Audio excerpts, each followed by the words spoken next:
Bienvenue à tous et à tous pour une nouvelle vidéo. Oh, là justement on va parler d'un truc, c'est les lanternes qui m'ont le plus marqué quand j'étais Kikou. Il y a des trucs que je vais vous parler, bon, les luminaires que j'ai vus moi quand j'étais gamin, je vous en parle vite fait un peu. Et le truc qui m'a le plus marqué, c'est que je donnais des noms à certains luminaires. Et même le plus, il y a un luminaire en question, je crois que j'en ai parlé dans une vidéo, mais je pense que vous vous rappelez plus. C'est que il y a un luminaire que je savais le nom depuis plusieurs années, même quand j'avais 5-6 ans.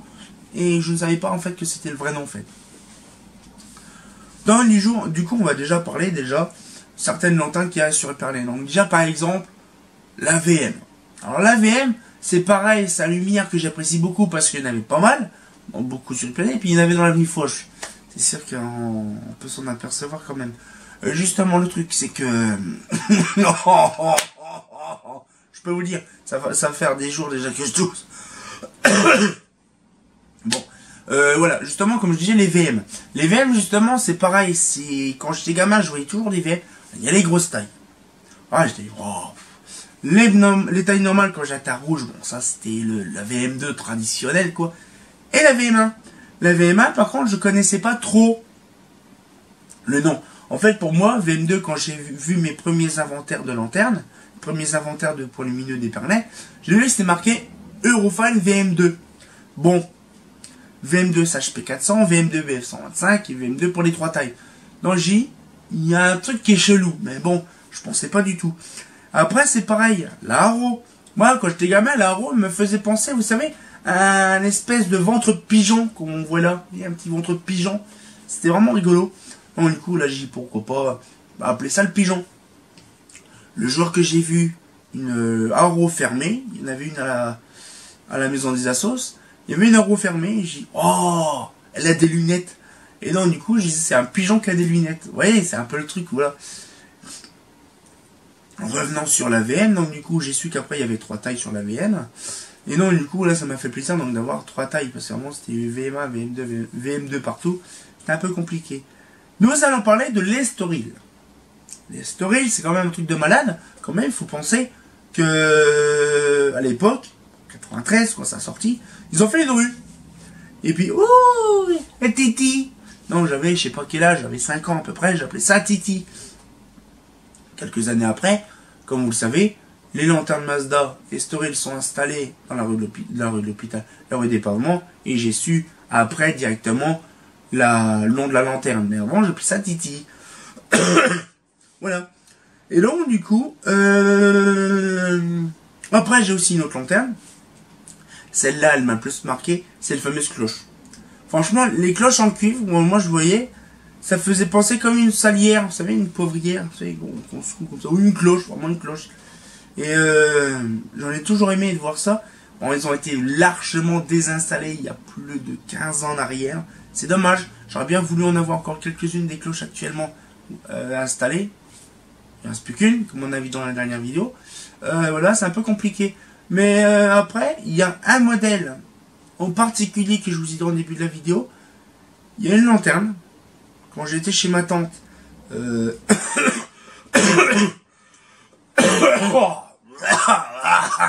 peux vous dire c'est chiant.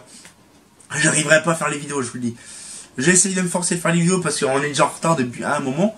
Et donc du coup, comme je vous disais, en fait j'allais chez ma tante dans une petite commune, c'est Bergère-les-Vertus. Et là-bas, Bergère-les-Vertus, comme Vertus, il y a des marinas. Voilà. Sauf que ma cousine qui habite à Bergère-les-Vertus s'appelle aussi Marina. Donc, du coup, ce qui fait, c'est que quand j'étais Kikou, quand j'étais gamin, vraiment gamin, quand je voyais ces luminaires-là, je l'appelais la Marina. C'était pas vraiment voué à être au courant, mais je l'appelais Marina. Quelques temps après, c'était vraiment Marina. Quand j'ai su le nom, j'étais sur le cul. Je dis, what the fuck? Oui, Marina, oui, Marina.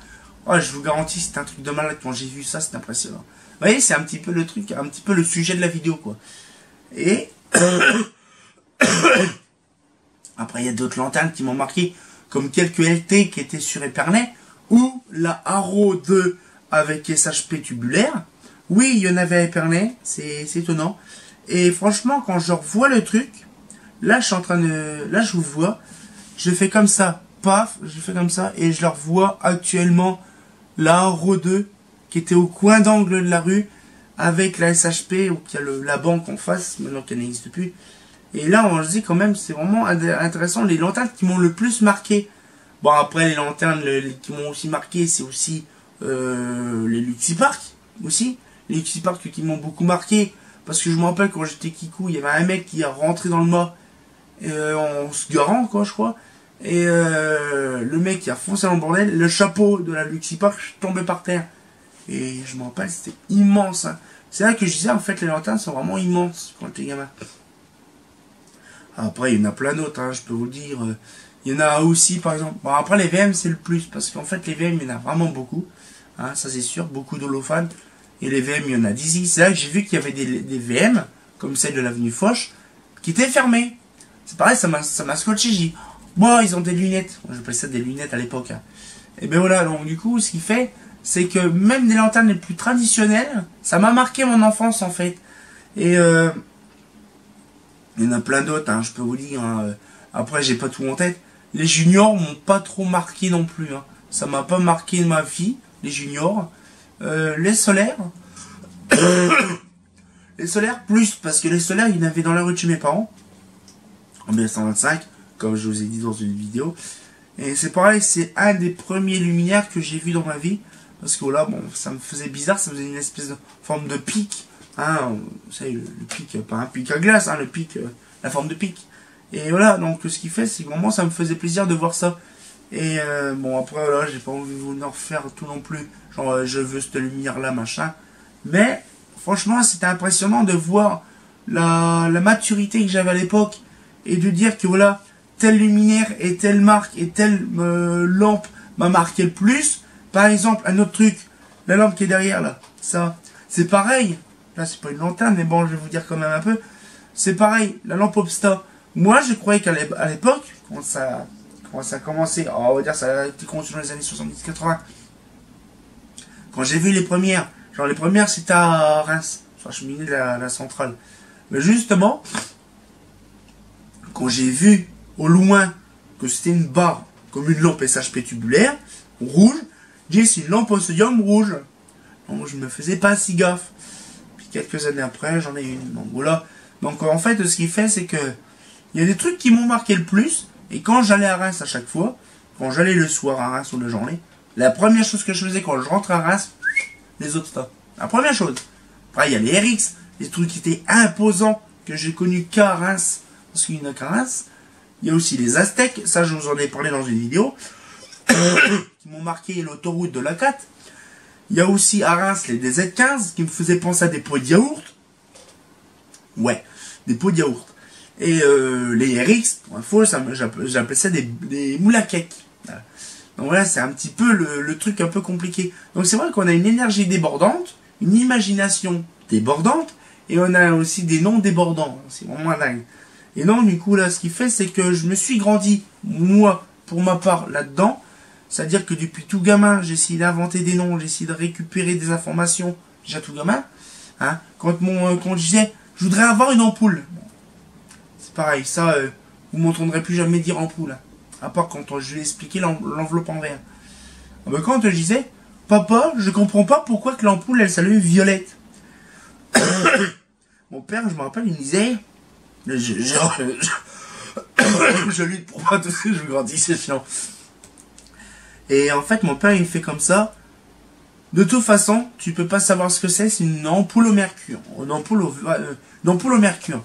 Alors, j'ai dit, ouais, je sais pas ce que c'est. Je crois, j'ai dessiné, je m'en rappelle plus. J'ai dessiné une ampoule, normale, donc, comme une ampoule standard, en forme de boule. Et j'avais mis dedans, alors c'était vraiment rigolo, j'ai mis un support, hein, un support avec un bol, hein, un support avec un bol, et un filament dedans qui trempe. Voilà, c'était un petit peu le truc de mercure que je faisais à l'époque.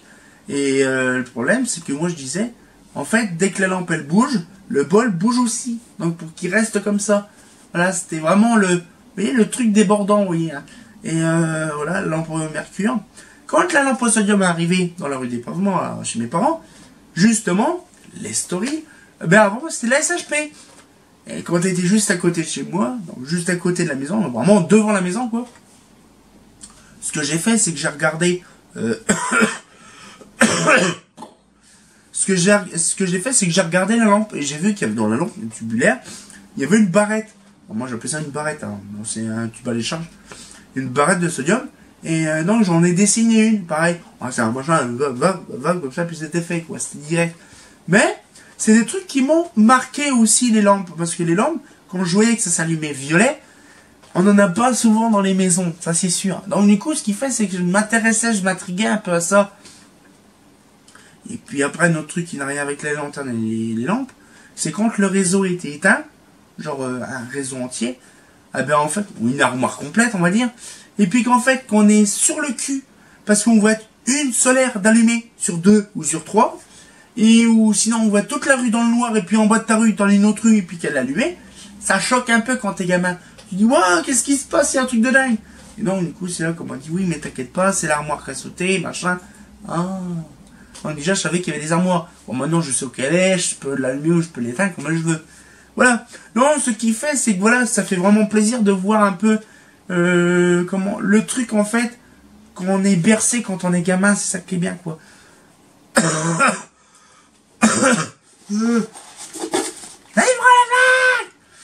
Donc du coup, je vais me calmer, c'est mieux. Donc du coup, ouais, donc du coup c'est tout. Donc j'essaie de chercher un petit peu comme autre lanterne que je peux vous dire, mais après voilà, j'ai fait le tour. Bon, pas tout fait le tour non plus. Après j'ai pas tous les lanternes directement, mais voilà, c'était pour vous expliquer. Puis je suis hyper fatigué. Je peux vous garantir, je suis en train de lutter. Là je vous le dis vite fait, donc je tousse pas. Je lutte comme pas possible pour pas tousser. Là je suis en retard de peu près 15 jours. D'une semaine, 15 jours, donc du coup j'essaye de faire une vidéo le plus calme possible et encore en plus sans tousser. C'est pas compliqué parce que là je vous garantis, j'ai mon machin, j'ai pas fait 3 vidéos, donc ça fait à peu près une semaine que j'ai pas fait de vidéo. Alors, je peux vous dire que là j'ai en train de rattraper. Là on est aujourd'hui le 16 et je les ai fait le 15 hier. Ah, nous sommes le 15 aujourd'hui et là on est le 16, donc du coup je les ai fait qu'hier. J'ai fait 5-6 vidéos exprès pour tenir le coup.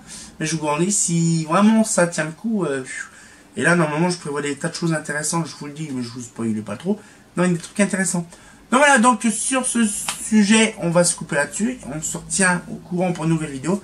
Bien sûr, si vous avez des petites infos toutes croustillantes par rapport à ça, par rapport à une lanterne que vous avez aimée, que vous avez surkiffé, que vous avez surnommé à l'époque, dites-le en petit commentaire, ça va être intéressant. Puis laisse un petit pouce rouge, un petit pouce bleu, ou un petit commentaire, ou un truc, c'est toujours intéressant. Donc, sur ce, on se retient au courant pour une nouvelle vidéo. Bah, oh, une petite story. Ou titi, c'est pas faux.